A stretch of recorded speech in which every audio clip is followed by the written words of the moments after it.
Здравствуйте. В последнее время все чаще в интернет-сетях, да и с экранов телевизоров мы слышим, что многие наши граждане сталкиваются с проблемой по получению социальных выплат. Это вот ежемесячных и по материнскому капиталу. Имеется в виду выплат Российской Федерации, то, что ежемесячно выплачивается детям. На эту тему мы сегодня поговорим с начальником правового отдела Министерства социального обеспечения и демографической политики Республики Абхазия Сарамео-Черкезия. Здравствуйте. Скажите, пожалуйста, в чем заключается эта проблема? Какое количество населения Республики Абхазия примерно охватывает эту проблематику? По поручению президента правительством было издано распоряжение в связи с обращениями граждан в части того, что граждан Республики Абхазия, являющиеся гражданами Российской Федерации, вменяют нарушение законодательства Российской Федерации в сфере социального обеспечения граждан. Ввиду чего была создана межведомственная рабочая группа по оказанию правового содействия гражданам Республики Абхазия, являющимся гражданами также Российской Федерации, в свою очередь являются получателями ежемесячного пособия по рождению и воспитанию ребенка, а также материнского капитала. Граждане, которые столкнулись с нарушением законодательства на территории Российской Федерации. В данную межведомственную рабочую группу вошли государственные органы, как Министерство юстиции, Министерство внутренних дел, Служба государственной безопасности, Министерство социального обеспечения, а также депутаты парламента.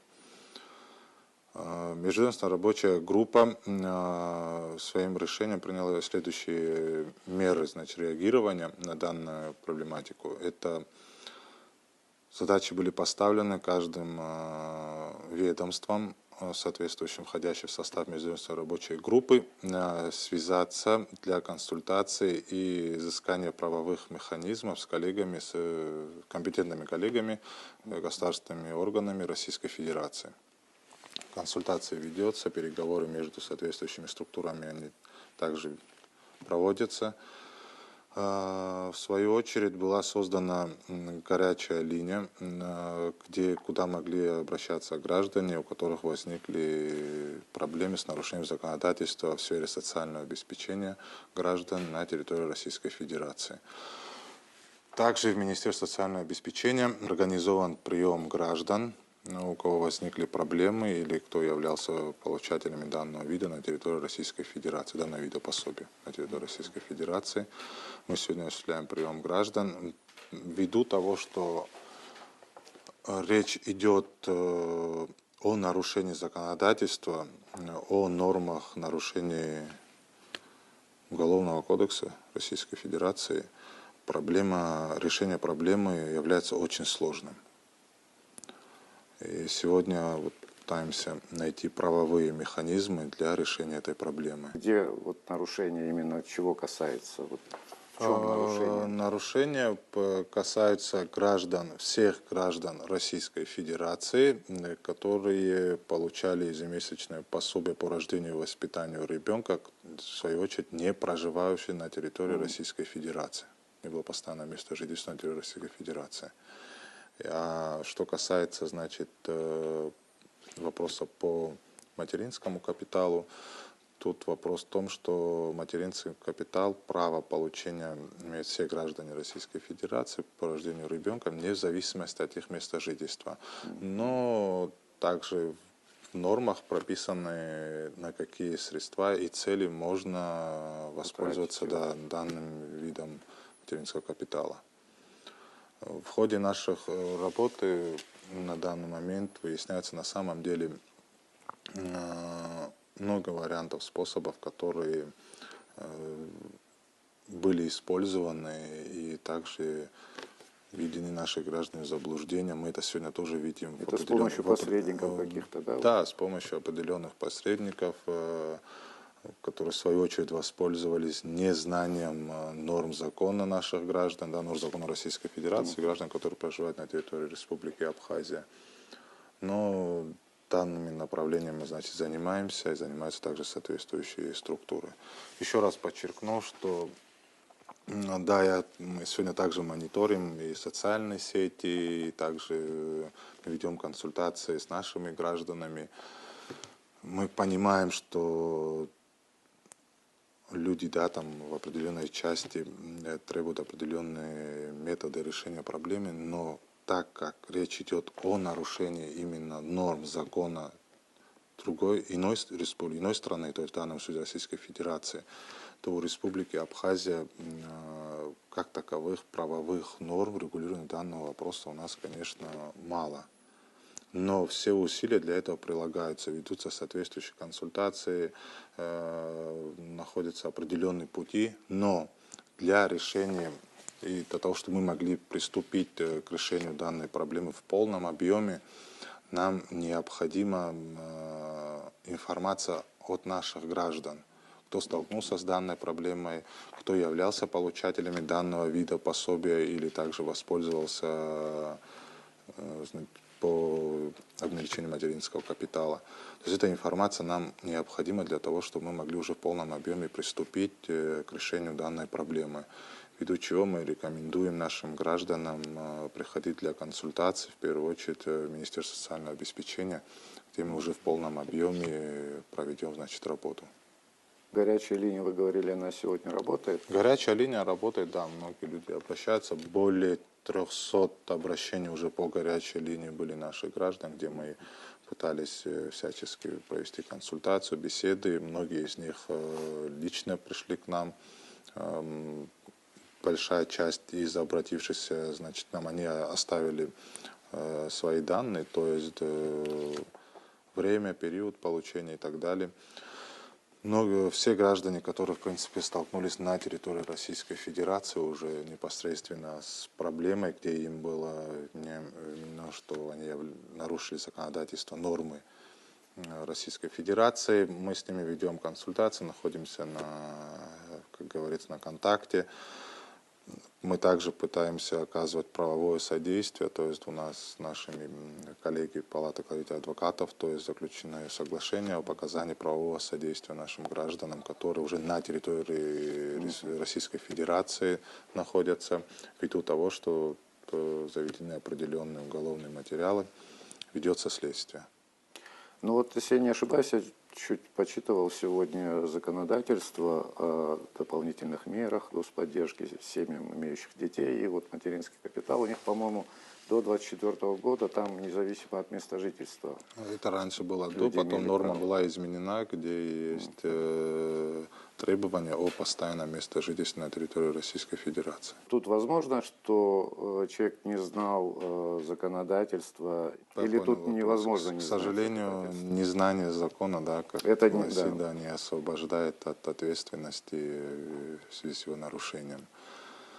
Мы это тоже понимаем, да, что наши граждане в какой-то части от незнания, в какой-то части от неправильных консультаций неких лиц, которые, да, там, или обращения не в те структуры, да, которые могли бы их правильно проинформировать и проконсультировать о возможности получения и невозможности. В каких случаях это возможно, в каких это невозможно. Ну, как я понимаю, там требуется определенный список документов. Там Вот определенный они подали перечень эти есть, да, перечень. который необходимо То есть предоставить. и люди, которые непосредственно занимаются этим, ну, компетентные органы, они приняли эти документы, и раз они приняли решение... Конечно, они приняли документы ввиду того, что есть определенный строгий перечень прописан, при каких случаях возникает право на получение данного вида пособия.